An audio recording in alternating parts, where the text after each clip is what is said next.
Hi all. So, നമ്മൾ ഇന്ന് നോക്കാൻ പോകുന്നത് എങ്ങനെ നമുക്ക് QET MCom എക്സാം ക്രാക്ക് ചെയ്യാൻ പറ്റും. ഓക്കെ, സോ ജസ്റ്റ് ഞാൻ കുറച്ച് സ്ട്രാറ്റജീസ് ആണ് പറയുന്നത് എങ്ങനെ നമുക്ക് ചെയ്യാൻ പറ്റുന്നുള്ളത്. ഓക്കെ, സബ്ജക്ട് വൈസ് സ്ട്രാറ്റജി വരും, ടൈം ടേബിൾ, പിന്നെ MCQ, കൺസിസ്റ്റൻസി, ഹെൽത്ത്. അപ്പോൾ നമുക്ക് ജസ്റ്റ് ഞാൻ എങ്ങനെ നമുക്ക് QET എക്സാം, എങ്ങനെ നമുക്ക് CET എക്സാം നമുക്കൊന്ന് ക്രാക്ക് ചെയ്യാൻ പറ്റുമെന്ന് നോക്കാം ഒരു ഫ്യൂ ഡേയ്സിനുള്ളിൽ. ഓക്കെ, ആദ്യം നമുക്ക് അറിയുന്നത് നമ്മുടെ സബ്ജക്ട് എന്തൊക്കെയാണ്. Of course, you should know what is your subject, what you have to study. എല്ലാം അറിയണം. അതിന് നമുക്ക് മെയിൻലി നമ്മുടെ ഡൊമെയിൻ സബ്ജക്ട്സ് എന്ന് പറയുന്നത് നമ്മുടെ കോമേഴ്സ് ആയതുകൊണ്ട് തന്നെ we have business studies, accountancy and economics. അങ്ങനെ 3 സബ്ജക്ട് നമുക്ക് എന്തായാലും വരുന്നുണ്ട്. അതിന്റെ സിലബസ് എന്ന് പറയുന്നത് നമുക്കിപ്പോ ബിസിനസ് സ്റ്റഡീസിലാണെങ്കിൽ ഓൾറെഡി നമ്മൾ 11th 12th പിന്നെ BComൽ കവർ ചെയ്ത സിലബസ് തന്നെയാണ്. നമ്മുടെ മാനേജ്മെന്റ് എന്താണ്, പ്ലാനിങ് എന്താണ്, അതിന്റെ പിന്നെ SWOT analysis, what is planning, business സ്റ്റഡീസിൽ തന്നെ വരുന്ന നമ്മുടെ മാനേജ്മെന്റ് ഫങ്ഷൻസ്, പ്ലാനിങ്, ഓർഗനൈസിങ് വരുന്നുണ്ട്. പിന്നെ അതിന്റെ കൺസെപ്റ്റ് എന്താണ്, പിന്നെ ഡീസെൻട്രലൈസേഷൻ, സെൻട്രലൈസേഷൻ, പിന്നെ വരുന്നത് നമുക്ക് സ്റ്റാഫിംഗ് എന്ന് പറഞ്ഞാൽ തന്നെ നമുക്കറിയാം റിലേറ്റഡ് ടു ഹ്യൂമൻ റിസോഴ്സ് അല്ലെ, നമ്മൾ എങ്ങനെയാണ് നമുക്ക് മാൻ പവർ പ്ലാൻ, എങ്ങനെ അവരെ ട്രെയിൻ ചെയ്യാം, എങ്ങനെ റിക്രൂട്ട് ചെയ്യാം, അങ്ങനത്തെ കാര്യങ്ങളാണ് വരുന്നത്. മാൻ പവറിനെ പ്ലാൻ ചെയ്താൽ പിന്നെ നെക്സ്റ്റ് സ്റ്റെപ്പ് എന്ന് പറയുന്നത് ഡയറക്റ്റിംഗ് ആണ്. ഡയറക്റ്റിംഗ് എന്ന് പറഞ്ഞാൽ എങ്ങനെ നമുക്ക് അവരെ ഡയറക്റ്റ് ചെയ്യാം, എങ്ങനെ നമുക്ക് പറഞ്ഞു കൊടുക്കാം, കാര്യങ്ങൾ പറഞ്ഞു കൊടുക്കാം. അപ്പൊ അതിന്റെ പറഞ്ഞു കൊടുക്കുമ്പോൾ തന്നെ അതിൽ വരുന്ന സംഭവമാണ് കമ്മ്യൂണിക്കേഷൻ എങ്ങനെ ചെയ്യാം, കമ്മ്യൂണിക്കേഷന്റെ ബാരിയേഴ്സ് എന്താണ്, അതെങ്ങനെ നമുക്ക് ഓവർകം ചെയ്യാം, ഇതൊക്കെ നമുക്ക് മാനേജ്മെന്റിൽ വരുന്ന കാര്യങ്ങളാണ്. പിന്നെ നമുക്ക് വരുന്നത് business and society. Business already നമുക്കറിയാം സൊസൈറ്റിയുടെ ഉള്ളിൽ വരുന്നതാണ്. അപ്പൊ ബിസിനസ്സും സൊസൈറ്റി തമ്മിലുള്ള റിലേഷൻഷിപ്പ്, പിന്നെ അതുപോലെ എത്ര ടൈപ്പ് ബിസിനസ് യൂണിറ്റ്സ് ഉണ്ട് നമുക്കറിയാം, sole proprietorship, partnership, joint stock company നമ്മൾ പഠിച്ചതാണ്. പിന്നെ നമുക്ക് വരുന്നത് ഓർഗനൈസേഷൻ പ്രോസസ് ആണ്. എന്താണ് ഓർഗനൈസേഷൻ പ്രോസസ്, അതായത് നമ്മൾ എങ്ങനെയാണ് അതോറിറ്റി റെസ്പോൺസിബിലിറ്റി റിലേഷൻഷിപ്പ് അവിടെ ഡിഫൈൻ ചെയ്യുന്നത്. അപ്പൊ അതിന്റെ കാര്യങ്ങളൊക്കെയാണ് വരുന്നത്. കൺട്രോൾ എങ്ങനെയാണ് നടക്കുന്നത്, ഇതൊക്കെയാണ് നമുക്ക് ബിസിനസ് സ്റ്റഡീസിൽ വരുന്നത്. നമുക്ക് മാനേജ്മെന്റ് ആയിട്ട് റിലേറ്റ് ചെയ്ത കാര്യങ്ങൾ. പിന്നെ നമ്മുടെ അക്കൗണ്ടൻസിയാണ്. അക്കൗണ്ടൻസിയിൽ തന്നെ നമുക്ക് 2 എണ്ണം വരുന്നുണ്ട്. ഫിനാൻഷ്യൽ അക്കൗണ്ടിങ്ങും വരുന്നുണ്ട്, കോസ്റ്റ് അക്കൗണ്ടിങ് വരുന്നുണ്ട്. ഫിനാൻഷ്യൽ അക്കൗണ്ടിങ്ങിൽ നമുക്ക് ബേസിസ് ആയിട്ട് കവർ ചെയ്യുന്നത് എന്താണ് അക്കൗണ്ടിങ്, അതിന്റെ ഇൻട്രൊഡക്ഷൻ, ലൈക്ക് അക്കൗണ്ടിങ് സ്റ്റാൻഡേർഡ് എന്താണ്, അങ്ങനത്തെ കാര്യങ്ങൾ. പാർട്ട്ണർഷിപ്പിൽ നമുക്കറിയാം എന്താണ് പാർട്ട്ണർഷിപ്പ് സ്റ്റാർട്ട് ചെയ്യണമെങ്കിൽ നമുക്ക് പാർട്ട്ണർഷിപ്പ് ഡീഡ് വേണം, അതിന്റെ കാര്യങ്ങൾ. പിന്നെ ഒരു പാർട്ട്ണർഷിപ്പിൽ മെയിൻലി വരുന്ന കാര്യങ്ങൾ എന്താണ്, ഒരു പുതിയ പാർട്ട്ണറെ അഡ്മിറ്റ് ചെയ്യുക, അല്ലെങ്കിൽ ഒരു പാർട്ട്ണർ റിട്ടയർ ചെയ്യുക, അല്ലെങ്കിൽ ഡെത്ത് നടക്കുക, അല്ലെങ്കിൽ ആ പാർട്ട്ണർഷിപ്പ് ഡിസോൾവ് ചെയ്യുക. ഈ കാര്യങ്ങളാണ് നമുക്ക് പാർട്ട്ണർഷിപ്പിൽ വരുന്നത്. പിന്നെ അടുത്തത് ഹയർ പർച്ചേസ് സിസ്റ്റം എന്ന് പറഞ്ഞാൽ നമുക്കറിയാം ഡൗൺ പേയ്മെന്റ് കൊടുത്ത് ഇൻസ്റ്റാൾമെന്റ് ബേസിസിൽ നമ്മൾ സാധനം വാങ്ങാണ്. പക്ഷെ ഇൻസ്റ്റാൾമെന്റ് ആണോ, അല്ല, കാരണം ഓണർഷിപ്പ് നമുക്ക് അപ്പോൾ ട്രാൻസ്ഫർ നടക്കുന്നില്ല. അപ്പൊ ഹയർ പർച്ചേസ് സിസ്റ്റത്തിന്റെ കാര്യങ്ങൾ, പിന്നെ ഇൻസ്റ്റാൾമെന്റ് സിസ്റ്റം. പിന്നെ വരുന്നത് നമുക്ക് ബാങ്കിങ് കമ്പനീസ് ആണ്. ബാങ്കിങ് കമ്പനീസ് നമുക്ക് അതിലത് വരുന്നുണ്ട്. പിന്നെ നമുക്ക് ബ്രാഞ്ച് അക്കൗണ്ട്സ് വരുന്നുണ്ട്. സോ ഇതൊക്കെയാണ് നമുക്ക് അക്കൗണ്ടൻസിയിൽ, ഫിനാൻഷ്യൽ അക്കൗണ്ടിങ്ങിൽ കവർ ചെയ്യുന്നത്. പിന്നെ നമുക്ക് വരുന്നത് എന്താണ്, കോസ്റ്റ് അക്കൗണ്ടിങ് ആണ്. കോസ്റ്റ് അക്കൗണ്ടിങ്ങിൽ നമുക്ക് വരുന്നത് കോസ്റ്റ് യൂണിറ്റ് എന്താണ്, കോസ്റ്റ് സെന്റർ എന്താണ്, എലമെന്റ്സ് ഓഫ് കോസ്റ്റ് എന്താണ്, system of ascertainment of cost എന്താണ്, control and ascertainment of material, labour cost, material, labour, overhead, അതിന്റെ കാര്യങ്ങളാണ് നമുക്ക് വരുന്നത്. പിന്നെ നമുക്ക് വരുന്നത് സിംഗിൾ ഔട്ട്പുട്ട് യൂണിറ്റ് കോസ്റ്റിംഗ് എന്താണ്, പിന്നെ കോൺട്രാക്ട് അല്ലെങ്കിൽ ജോബ് കോസ്റ്റിംഗ് എന്താണ്, പിന്നെ ടെൻഡർ എന്താണ്, അത് കഴിഞ്ഞിട്ട് പിന്നെ വരുന്നത് മാർജിനൽ കോസ്റ്റിംഗ്, അതിന്റെ കാര്യങ്ങൾ. പിന്നെ reconciliation of cost and financial accounting, ഇതൊക്കെയാണ് നമുക്ക് അക്കൗണ്ടൻസിയിൽ കവർ ചെയ്യാനുള്ളത്. പിന്നെ നമുക്ക് വരുന്ന എക്കണോമിക്സ് ആണ്. എക്കണോമിക്സിൽ നമുക്ക് എന്താണ് എക്കണോമിക്സ്, അത് തന്നെ നമുക്ക് 2 ആയിട്ട് ഡിവൈഡ് ചെയ്തെന്നറിയാം, മൈക്രോ എക്കണോമിക്സും മാക്രോ എക്കണോമിക്സും.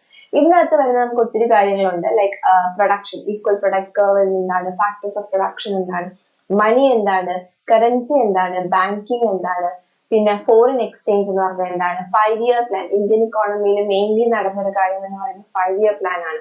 അതിനെ പറ്റിയുള്ള ഡിസ്കഷൻ നടക്കുന്നുണ്ട്. ഇന്ത്യൻ ഇൻഡസ്ട്രീസ് ഏതൊക്കെയാണ്, മാക്രോ എക്കണോമിക്സിൽ NEC എന്താണ്, NEI എന്താണ്, നാഷണൽ ഇൻകം എന്താണ്, പിന്നെ ഇൻഫ്ലേഷൻ എന്താണ്, ഇതിനെങ്ങനെയാണ് കൺട്രോൾ ചെയ്യുന്നത്, ഇങ്ങനത്തെ കാര്യങ്ങൾ എക്കണോമിക്സിൽ വരുന്നുണ്ട്. ഓക്കെ, അപ്പൊ നമുക്ക് മെയിൻ എക്കണോമിക്സിൽ നമ്മുടെ മൊത്തം ഇക്കോണമിയെ പറ്റി റിലേറ്റ് ചെയ്ത എല്ലാ കാര്യങ്ങളും, GDP, GNP, ഇതൊക്കെ വരുന്നുണ്ട് നമുക്ക് എക്കണോമിക്സിൽ. അപ്പൊ നമ്മൾ ആദ്യത്തെ ഒരു സ്ട്രാറ്റജിയിൽ വരുന്നത് എന്താണ്, നമ്മൾ എന്താണ് സബ്ജക്ട് എന്ന് മനസ്സിലാക്കുക. അപ്പൊ എന്താണ് സബ്ജക്ട് എന്ന് മനസ്സിലാക്കുമ്പോൾ ഞാൻ ഓൾറെഡി പറഞ്ഞതിനോട് അക്കൗണ്ടൻസി ഉണ്ട്, നമുക്ക് എക്കണോമിക്സ് ഉണ്ട്, ബിസിനസ് സ്റ്റഡീസ് ഉണ്ട്. ബിസിനസ് സ്റ്റഡീസ് എന്ന് പറഞ്ഞാൽ കുറച്ച് കമ്പാരിറ്റീവ്ലി എളുപ്പമുള്ള ഒരു സബ്ജക്ട് ആണ്, ബിക്കോസ് നമുക്ക് മാനേജ്മെന്റ് റിലേറ്റ് ചെയ്തിട്ടാണ്, നമുക്ക് ഓൾമോസ്റ്റ് അറിയാവുന്ന കാര്യങ്ങൾ. അപ്പൊ കുറച്ച് എളുപ്പമുള്ള സബ്ജക്ട് ആണ്. അപ്പൊ നമുക്ക് അതിനു വേണ്ടി ഒരുപാട് ടൈം സ്പെൻഡ് ചെയ്യേണ്ടി വരില്ല. പിന്നെ നമുക്ക് വരുന്നത് അക്കൗണ്ടൻസിയാണ്. അക്കൗണ്ടൻസിയിലാണ് നമുക്ക് കുറച്ച് കൂടുതൽ ടൈം സ്പെൻഡ് ചെയ്യേണ്ടി വരിക. കാരണം അക്കൗണ്ടൻസി എന്ന് പറഞ്ഞാൽ കുറച്ചും കൂടെ വാസ്റ്റ് ആണ്. ഫിനാൻഷ്യൽ അക്കൗണ്ടിങ് ഉണ്ട്, കോസ്റ്റ് അക്കൗണ്ടിങ് ഉണ്ട്. ഫിനാൻഷ്യൽ അക്കൗണ്ടിങ്ങിൽ തന്നെ നമുക്ക് കുറെ ക്ലാസിഫിക്കേഷനും കോസ്റ്റ് അക്കൗണ്ടിങ്ങിലും വരുന്നുണ്ട്. അത് കുറച്ച് വാസ്റ്റ് സബ്ജക്റ്റ് ആണ്. പിന്നെ ചിലവർക്ക് അക്കൗണ്ടൻസി ഭയങ്കര സിമ്പിൾ ആയിരിക്കും, ചിലവർക്ക് അക്കൗണ്ടൻസി കുറച്ച് ടഫ് ആയിരിക്കും അല്ലെ. അപ്പൊ നിങ്ങൾക്ക് ടഫ് ആണോ അല്ലെങ്കിൽ നിങ്ങൾക്ക് എളുപ്പമാണോ എന്നുള്ള രീതിയിൽ വേണം നമ്മൾ എപ്പോഴും സബ്ജക്ട് മനസ്സിലാക്കാൻ. കാരണം നമുക്ക് അറിയണം നമ്മളുടെ സബ്ജക്റ്റിനെ പറ്റി നമുക്കൊരു അറിവ് വേണം. ബിക്കോസ് നമുക്കത് എളുപ്പമാണോ നമുക്കത് ഡിഫിക്കൾട്ട് ആണോ എന്നുള്ളതെങ്കിലും നമുക്കത് മനസ്സിലാക്കിയിരിക്കണം. പിന്നെ വരുന്നത് എക്കണോമിക്സ് ആണ്. എക്കണോമിക്സ് നമ്മൾ 11th 12th നമ്മൾ പഠിച്ചതാണ്, ബികോമിൽ നമ്മൾ പഠിച്ചിട്ടുണ്ട് അല്ലെ. പക്ഷെ നമ്മൾ മാക്രോ എക്കണോമിക്സ് മൈക്രോ എക്കണോമിക്സ് ശരിക്കും പഠിച്ചത് നമ്മൾ 11th 12th അതിൽ ഒരുപാട് പോർഷൻസ് നമുക്ക് കവർ ചെയ്യാനുണ്ട്. നമ്മൾ ഓൾറെഡി എന്താണ് 11th 12th പറഞ്ഞ കാര്യങ്ങൾ, 5 year പ്ലാൻസ്, മണി എന്താണ്, ബാങ്കിങ് എന്താണ്, കുറെയൊക്കെ നമ്മൾ ബികോമിലും ഇതൊക്കെ പഠിക്കുന്നുണ്ട്. MEC MICom അല്ലെ, നമ്മൾ PBD എന്ന് പറഞ്ഞ സബ്ജക്റ്റിലായിട്ടാണെങ്കിലും നമ്മൾ അതൊക്കെ പഠിക്കുന്നുണ്ട്. അപ്പൊ അത് നമുക്ക് ചിലവർക്കും ഇത് പറഞ്ഞ പോലെ എക്കണോമിക്സ് ഡിഫിക്കൾട്ട് ആയിരിക്കും, ടഫ് ആയിരിക്കും. പക്ഷെ കമ്പാരിറ്റീവ്ലി എന്താ പറയാ കുറച്ച് ഈസി ഉള്ള സബ്ജക്റ്റ് ആണ്. തിയറിയാണ് കൂടുതലും വരുന്നത്. നമുക്ക് പ്രോബ്ലംസ് മെയിൻലി വരുന്ന അക്കൗണ്ടൻസിയാണ്. അപ്പൊ നമുക്ക് കുറച്ചും കൂടെ കോൺസെൻട്രേറ്റ് ചെയ്യാം എന്ന് പറയുന്നത് എന്താ പറയാ അക്കൗണ്ടൻസി നമുക്ക് കുറച്ചും കൂടെ കോൺസെൻട്രേറ്റ് ചെയ്യുവാണെങ്കിൽ എളുപ്പമുള്ളവർക്ക് അത് അത്ര പ്രശ്നമില്ല. പക്ഷെ കുറച്ച് ഡിഫിക്കൽട്ട് ആയവർ കൂടുതലും അക്കൗണ്ടൻസിയിൽ കോൺസെൻട്രേറ്റ് ചെയ്ത് നോക്കാം. എന്തായാലും മാനേജ്മെന്റ് നമുക്ക് വലിയ പ്രശ്നമില്ലാത്ത സബ്ജക്റ്റ് ആണ്. അപ്പൊ നമ്മൾ ആദ്യം ചെയ്യേണ്ടത് എന്താണ്, നമ്മുടെ സബ്ജക്ട് എന്താണ്, അതിന്റെ വരുന്ന സിലബസ് എന്താണ്, പിന്നെ അതിൽ നമുക്ക് എളുപ്പമുള്ളത് ഏതാണ്, നമുക്ക് ഡിഫിക്കൽട്ട് ഉള്ളത് ഏതാണ്, കമ്പാരിറ്റീവ് വലിയ പ്രോബ്ലം ഇല്ലാത്തത് ഏതാണ്, എല്ലാം നമ്മൾ കൃത്യമായിട്ട് മനസ്സിലാക്കി വെക്കാം. അത് കഴിഞ്ഞിട്ട് പിന്നെ ചെയ്യാൻ പറ്റുന്ന ഒരു കാര്യം എന്ന് പറയുന്നത് ഒരു റുട്ടീൻ ഉണ്ടാക്കാം. എന്താണ് റുട്ടീൻ? ഒരു ടൈം ടേബിൾ കൃത്യമായിട്ട് സെറ്റ് ചെയ്യുക. അതായത് നമ്മൾ എളുപ്പമുള്ള സബ്ജക്ട് നമ്മൾ എപ്പോൾ പഠിക്കുന്നു, ഡിഫിക്കൽട്ട് ആയ സബ്ജക്ട് നമ്മൾ എപ്പോൾ പഠിക്കുന്നു, അതുപോലെ അങ്ങനത്തെ കാര്യങ്ങൾ ടൈം ടേബിൾ സെറ്റ് ചെയ്യുക. നമ്മൾ കൃത്യമായിട്ടുള്ള ഒരു ടൈം ടേബിൾ സെറ്റ് ചെയ്ത് നമ്മൾ ഇന്ന സബ്ജക്ട് ഇന്ന ദിവസം ഇന്ന രീതിയിൽ അലോട്ട് ചെയ്യുവാണെങ്കിൽ തന്നെ അതിൽ നമുക്ക് ഒരുപാട് ഡിഫറൻസ് ഫീൽ ചെയ്യാൻ തുടങ്ങും. ലൈക്ക് നമ്മൾ പഠിച്ചു എന്നുള്ളൊരു ഉറപ്പ് നമുക്ക് എന്തായാലും വരുത്താൻ പറ്റും, കാരണം നമ്മൾ കൃത്യമായ ടൈം ടേബിൾ സെറ്റ് ചെയ്യുവാണെങ്കിൽ. പിന്നെ നമുക്ക് ചെയ്യാൻ പറ്റുന്നത് MCQ ടെസ്റ്റിന് പ്രിപ്പയർ ചെയ്യാം. നമുക്കറിയാം നമ്മുടെ എല്ലാം ഇതിനകത്ത് വരുന്നത് മുഴുവൻ MCQ ക്വസ്റ്റ്യൻസ് ആണ് അല്ലെ. MCQ ക്വസ്റ്റ്യൻസ് എന്ന് പറഞ്ഞാൽ നമ്മൾ കംപ്ലീറ്റ്ലി തിയറി ഇരുന്ന് വായിച്ചാൽ അതും അതിന്റെ ഉള്ളിൽ വരുന്ന കുറെ ഡിഫറൻസ്, അതിപ്പോ നമുക്ക് 4 ഓപ്ഷൻസ് വരുന്നുണ്ട്. ചിലപ്പോൾ നമുക്ക് 4 ഓപ്ഷൻസും കണ്ടു കഴിഞ്ഞാൽ ഒരുപോലെ ഇരിക്കും. അപ്പൊ നമ്മൾ കൃത്യമായിട്ട് ഓരോ ലൈനും കൃത്യമായി മനസ്സിലാക്കി പഠിച്ചാൽ മാത്രമേ നമുക്ക് എന്ത് ചെയ്യാൻ പറ്റുള്ളൂ, MCQയിലെ ഓപ്ഷൻസ് നമുക്ക് കറക്റ്റ് ആയിട്ട് ഐഡന്റിഫൈ ചെയ്യാൻ പറ്റുള്ളൂ. സോ നമ്മൾ ആദ്യം ചെയ്യേണ്ട വേറൊരു കാര്യം എന്ന് പറയുന്നത് ഇതെല്ലാം കഴിഞ്ഞിട്ട് നമുക്ക് ചെയ്യേണ്ട നെക്സ്റ്റ് സ്റ്റെപ്പ് MCQ ക്വസ്റ്റ്യൻസ് ചെയ്യാം. അപ്പൊ ഓരോ സബ്ജക്റ്റും അല്ലെങ്കിൽ ഓരോ ചാപ്റ്റർ കഴിഞ്ഞിട്ടും വി ഹാവ് MCQs അല്ലെ, നമുക്ക് ഓൾറെഡി MCQs അവൈലബിൾ ആണ് ഓരോ ചാപ്റ്ററിന്റെയും. അപ്പൊ അത് നമ്മൾ ഓരോ ചാപ്റ്റർ കഴിഞ്ഞ് നമ്മൾ റിവിഷൻ ചെയ്യുന്ന പോലെ MCQ ക്വസ്റ്റ്യൻസ് ചെയ്ത് നോക്കാം. മാക്സിമം എത്ര MCQ ക്വസ്റ്റ്യൻസ് ചെയ്യാൻ പറ്റുമോ അത്രയും MCQ ക്വസ്റ്റ്യൻസ് നമ്മൾ ചെയ്യാം. പിന്നെ വരുന്ന മെയിൻ സാധനം എന്ന് പറയുന്ന 2 കാര്യങ്ങളാണ് കൺസിസ്റ്റൻസി. കൺസിസ്റ്റൻസി എന്ന് പറഞ്ഞാൽ ഒരു ദിവസം നമ്മൾ ഒരു എന്താ പറയാ 9 hours അല്ലെങ്കിൽ ഒരു അത്രയും 10 hours നമ്മൾ പഠിച്ചു. നെക്സ്റ്റ് ഡേ നമ്മൾ 10 hours പറ്റുന്നില്ല, 7 hours ആക്കി കഴിഞ്ഞാൽ അവിടെ നമ്മുടെ കൺസിസ്റ്റൻസി ബ്രേക്ക് ആയി.